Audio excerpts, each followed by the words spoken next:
Welcome back, everyone. As you remember, last week we talked about art in the 20th century. Today we're changing topics.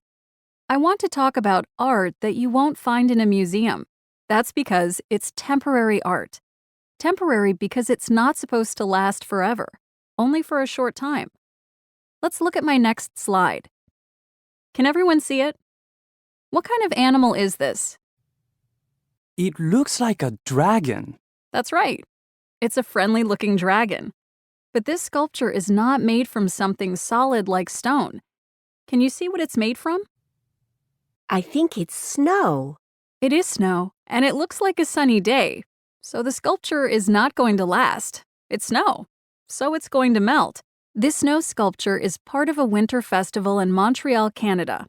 And sculptures like this, made from snow or cheese, or even chocolate, are nothing new. They're popular at festivals, and they tell us two important things about temporary art. First, we often see it outdoors instead of displayed in an art museum. Temporary art is often created in public places. In this case, it's a public street. And second, look closely at this picture. Do you see the crowd of people around the sculpture? Temporary art brings people together. In this next slide, you'll see an artist in Madrid, Spain. He's working on a copy of a famous painting, the Mona Lisa, right? But he's not working with paint. He's working with chalk. He's working outdoors in a public place, and as a result, people are coming to watch him work. What else do you notice?